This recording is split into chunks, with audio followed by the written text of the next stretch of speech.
तो ये एक और डिफरेंट टाइप का मोशन है जो हम देखते हैं। कुछ क्वेश्चन आपको मिलेंगे तो उसमें दिक्कत आएगी, तो इसलिए करवा रहा हूँ। ये होता है इंक्लाइंड प्लेन के ऊपर जब भी कोई चीज़ का मोशन होता है।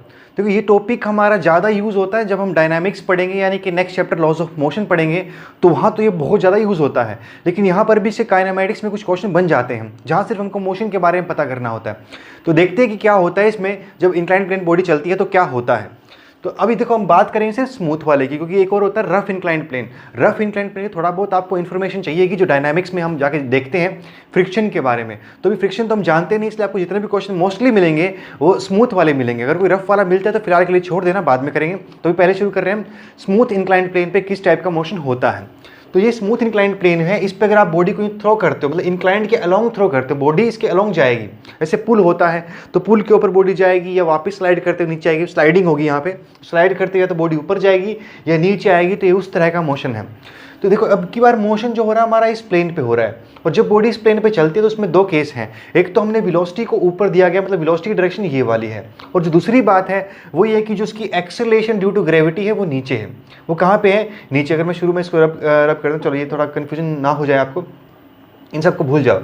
अभी देखना, ये सब हटा देते हैं। तो शुरुआत में जो आपके पास इन्फॉर्मेशन है वो सिर्फ ये वाली है कि भाई एक्सेलरेशन ड्यू टू ग्रेविटी कहाँ पे है? ये नीचे है, और वेलोसिटी कहाँ पे है? ऊपर है। और अब आप समझ गए होंगे क्योंकि ये मोशन तो हमारा 2 डायमेंशन में चला गया, यहाँ पर हमारी डायरेक्शन दोनों सेम नहीं है। अगर सेम होती तो कहानी कुछ और होती, फिर तो सिंपल सोल्व कर लेते हम जो हमारे पास इक्वेशन ऑफ मोशन है उनको यूज़ करके। इनकी इक्वेशन ही सेम नहीं है, तो इससे सेम नहीं, डायरेक्शन सॉरी सेम नहीं है। डायरेक्शन सेम ना होने की वजह से फिलहाल हम इसमें कुछ नहीं कर सकते, तो पहले डायरेक्शन सेम करनी पड़ेगी वेक्टर यूज़ करते हुए। तो मेरे पास देखो दो तरीके हैं, या तो मैं इस वेलोसिटी को ले आऊँ इस एक्स जी की टर्म में या उसके अगेंस्ट। एक तो वो वाली बात है कि इस वेलोसिटी को जी के अगेंस्ट या उसके अलोंग ले आया जाए, या जी को लेके जाया जाए वेलोसिटी के अलोंग या उसके अगेंस्ट, या कुछ मतलब जी के साथ ऐसा किया जाए। अब देखो ज़्यादा बेस्ट जो चीज़ है वो ये है कि वेलोसिटी जी को चेंज किया जाए। क्योंकि देखो वेलोसिटी को मैं चेंज करूँगा तो मेरे पास मोशन कुछ एक कंपोनेंट जी के अलोंग लाने के लिए मुझे वेलोसिटी का कंपोनेंट यूँ चाहिएगा, और एक जब भी एक कंपोनेंट आता है तो दूसरा उसके परपेंडिकुलर आता है। तो इस वेलोसिटी के जो दो कंपोनेंट आप तोड़ोगे तो वो एक इधर और एक इधर बनेगा।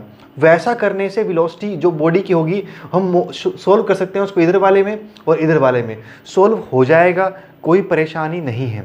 लेकिन वहाँ पर हमको दोनों साथ साथ चलाने पड़ेंगे, एक ऊपर वर्टिकल वाला भी, एक हॉरिजॉन्टल वाला भी, जैसा हम अभी तक करते आए थे वही वाला केस। लेकिन यहाँ पे थोड़ा सिंपल केस बन जाता है बढ़िया वाला, वो ये है जब मोशन इसके अलोंग होना है तो क्यों ना सारे वेक्टर उसके अलोंग कर लिए जाएं। जो पहले हम कर रहे थे वो बिल्कुल सही था, कोई गड़बड़ नहीं है उसमें। वेलोसिटी के कंपोनेंट किए जा सकते हैं जी के अलोंग या अगेंस्ट, लेकिन वैसा थोड़ा कॉम्प्लेक्स होगा। तो जो आसान है कि इसको इस बार उस के अलोंग तोड़ा जाए, उसके अलोंग ब्रेक किया जाए जिस लाइन के अलोंग मोशन होना है। यानी क्यों ना इसको ए बी के अलोंग ब्रेक किया जाए, सारे वेक्टर ए बी के अलोंग निकाले जाएं, क्योंकि मोशन तो उस पुल के अलोंग होना है ना, उस इंक्लाइंड प्लेन के अलोंग होना है। तो इस बार इसीलिए ज़्यादा बेटर चॉइस है कि जी को ब्रेक करके उसको लाओ वेलोसिटी की टर्म में, बजाय कि बी को ब्रेक करके जी के अलोंग लाने के। यहाँ पर हम जी को लेकर के आ रहे हैं वी के अलोंग, क्योंकि यहाँ पर मोशन उसके अलोंग होना है। तो समझ में आया पॉइंट, इसलिए हमने जी को ब्रेक किया। दूसरा भी करोगे आंसर तब भी आएगा। देखो फिजिक्स में कॉन्सेप्ट होता है, आंसर होता है, वो आएगा जरूर। बस बात सिर्फ इतनी है कि 2 लाइनों में आए या 6 लाइनों में आए। तो उसके लिए आप अगर शुरू में थोड़ा दिमाग लगाओगे तो थोड़ा जल्दी आ जाएगा, नहीं थोड़ा टाइम ले जाएगा। बस इतनी सी कहानी है। कई बार वो ज़्यादा फीजिबल होगा तो हम वेलोसिटी को भी ब्रेक कर लेंगे। अभी मैं कर रहा हूँ जी को ब्रेक, ठीक। तो देखो जी को अगर हम ब्रेक करते हैं तो जी का कंपोनेंट मुझे चाहिएगा इसके अलोंग, जी का कोई कंपोनेंट इसका चाहिएगा, और वो उस तरीके से मेरे पास 2 पॉसिबिलिटी बनेगी। अगर मुझे जी का यहाँ पे चाहिएगा तो दूसरा आपको पता है कि ऑटोमेटिकली उसके परपेंडिकुलर आता है। एक जी यहाँ पर है तो एक कंपोनेंट उसके कहाँ पे आएगा? परपेंडिकुलर। कंपोनेंट और भी आ सकते हैं लेकिन परपेंडिकुलर में ब्रेक करना आसान रहता है। वहाँ पे जी को सिरा साइन हमने रट रखा है किस तरीके से सोल्व करते हैं, ठीक है भाई। तो इसमें कहा जाएगा कि आपको थीटा पे इंक्लाइंड है, तो पहले पता करते हैं कि जी का कौन सा कंपोनेंट। एक तरफ कॉस जाएगा, एक तरफ साइन जाएगा। किस तरफ कॉस कंपोनेंट जाएगा, किस तरफ साइन कंपोनेंट जाएगा, उसके लिए पहले इस थीटा को जी वाले यहाँ तो यहाँ लाना पड़ेगा या यहाँ लाना पड़ेगा, इस तरह कोई एक जगह पे ले आओ। देखो अगर मैं इस ट्रायंगल को, इस छोटे ट्रायंगल को कंप्लीट करूँ यहाँ से, क्योंकि देखो जो एंगल ये वाला है वही एंगल ये भी है, सेम बात है। तो क्यों मैं अगर इस ट्रायंगल कंप्लीट करता हूँ, इस ट्रायंगल कंप्लीट किया जाएगा तो ये एंगल 90 हो गया, नॉर्मल ड्रॉप हो रहा है, परपेंडिकुलर हो गया यहाँ पे, तो जी तो वर्टिकल होती है। तो 90 थीटा ये कितना होना चाहिए? 90 माइनस थीटा होना चाहिए। अगर ये 90 माइनस थीटा है, कंप्लीट ये 90 है, तो बचेगा कितना यहाँ पे? थीटा। यानी कि ये वाला एंगल कितना हो जाएगा? थीटा, ये पूरा एंगल कह लो क्योंकि वो बात तो एक ही है, ये पूरा एंगल 90 माइनस थीटा है, क्योंकि ये ट्रायंगल यहाँ से बन जाएगा, ये कह लो या ये वाला कह लो, वो पूरा एंगल कितना है 90 माइनस थीटा। लेकिन हम उस पर नहीं जा रहे हैं कि वो 90 माइनस थीटा हो गया तो ये थीटा हो जाएगा, थोड़ा आसान रहेगा। तो जी से यहाँ पे कॉम्पोनेंट क्या जाता है, जी कॉस थीटा, जहाँ पे थीटा होता है वहाँ पे कॉस और जहाँ पे नहीं होता वहाँ पे साइन, तो यहाँ पे कॉम्पोनेंट क्या आ गया, जी साइन थीटा। तो अब देखो जी कॉस थीटा प्लेन के परपेंडिकुलर है, वो कहता है कि इसको धक्का मारेगा प्लेन के, पुल के ऐसे दबाव डालेगा पुल के अगेंस्ट, उसका रोल आता है डायनामिक्स में जाकर के, क्योंकि रिएक्शन है काट देगा उसको, जमीन पे धक्का मारेगी ना तो कट जाएगा, यानी कि जी कॉस थीटा कुछ नहीं कर पाएगा। बात आई जी साइन थीटा की, तो जी साइन थीटा क्या करेगा, उसको जी साइन थीटा उसको रोकेगा, ऊपर फेंका गया आपको उसको रोकेगा, उसके अगेंस्ट काम कर रहा है जी साइन थीटा, जी साइन थीटा हमेशा कहाँ पे काम करता है, नीचे की तरफ काम करता है। अब एक कंपोनेंट ब्रेक हो गए, उसके बाद की कहानी जैसे भी न्यूमेरिकल में आपको पूछी जाती है आप उसके अलोंग सोल्व कर सकते हैं। तो देखो अब मैं क्वेश्चन करके लेके दिखाया मैंने आपको किस तरीके से हम सोल्व करते हैं।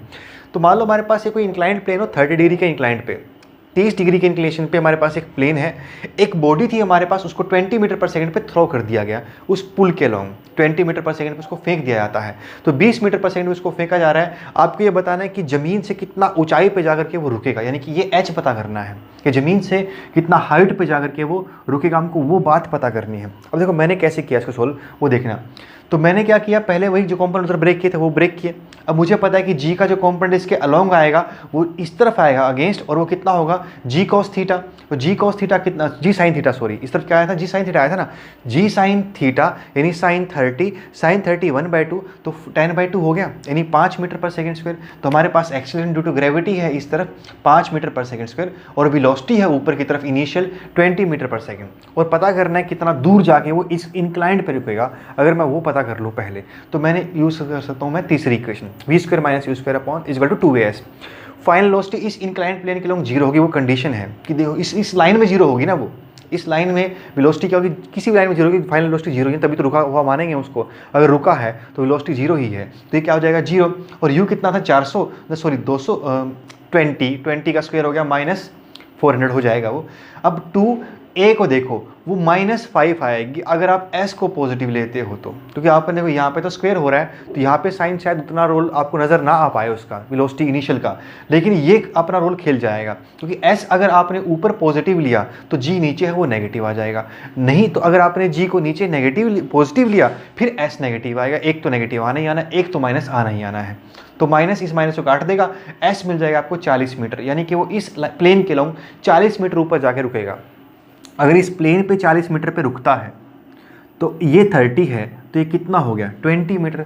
तो सीधा सीधा नज़र आ रहा है कि भाई ज़मीन से 20 मीटर ऊंचाई पे जाकर के वो रुकेगा और इंक्लाइंड प्लेन के लॉन्ग 40 मीटर पे रुकेगा। जो सवाल हमसे वो पूछेंगे वो सवाल हम उसका जवाब दे सकते हैं। ठीक, अब इस टाइप के जो भी क्वेश्चन मिले आप उसे सॉल्व कर सकते हो, ऐसे मुझे उम्मीद है। अब कुछ और देखो, ये छोटा सा इंक्लाइंड प्लेन के बारे में और कुछ बता रहा हूँ, ये कॉम्पोनेंट के बारे में बता रहा हूँ। ये काम आएगा आपके बुक्स वगैरह में, ठीक है, बुक्स में या छोटे मोटे टेस्ट सीरीज वगैरह में काम आएगा, मेन एग्जाम में कभी काम नहीं आएगा। वहाँ पर वो जो भी एंगल होता है जो अनजान है अननोन है उसकी वैल्यू वो देंगे। ठीक, मतलब जैसे आप जानते किसको हो, आप 30 डिग्री जानते हो, आप 45 डिग्री जानते हो, साइन कोस वगैरह सब किसके लिए जानते हो, 30 डिग्री के लिए, 45 के लिए, 60 के लिए और 90 के लिए, यानी ये सब 0 के लिए, बस ये सब वैल्यू जानते हो आप, इसके अलावा कोई और वैल्यू जानते नहीं हो। अब इसमें एक परेशानी होती है कि कोई भी एंगल आप लेके चलते हो तो सब में इर्रेशनल नंबर आते हैं, तो कोई भी न्यूमेरिकल वैल्यू आप कोई एंगल वो देंगे सब में इर्रेशनल नंबर आएंगे। जैसे यहाँ पे जी साइन 30 वो 1/2 आ गया, लेकिन वही जी कॉस 30 अगर आपको निकालना पड़ता तो √3/2 आता।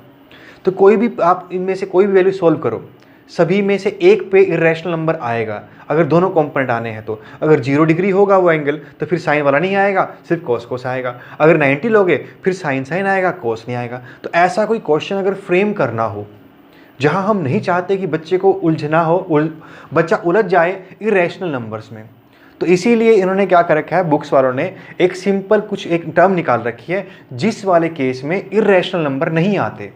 तो वो वाले वैल्यू आपको सिर्फ बुक्स वगैरह सोल्व करने के लिए मैं बता रहा हूँ, याद करना बुक्स वगैरह के लिए। आपको रीज़न पर्पज़ ही बताया क्यों निकाल रखा है, क्योंकि इर्रेशनल नंबर बाकी सब में आते हैं, यही दो नंबर ऐसे होते हैं 37 डिग्री का एंगल और 53 डिग्री का एंगल। ये दो एंगल हमारे ऐसे होते हैं जिन पर इर्रेशनल नंबर नहीं आते, इसलिए मोस्टली क्वेश्चन बुक्स में आपको 37 डिग्री के साथ या 53 के साथ मिलेंगे। और अगर ये बात आपको कॉम्पिटिशन वाले पूछते भी हैं अगर वो वहाँ पे एंगल 37 डिग्री देते भी हैं तो भी वो वैल्यू खुद बताएंगे इतनी यूज़ करनी है, तो बुक्स वगैरह में नहीं बताएंगे, उसके लिए आपको स्टैंडर्ड बता रहा हूँ कि क्या होता है।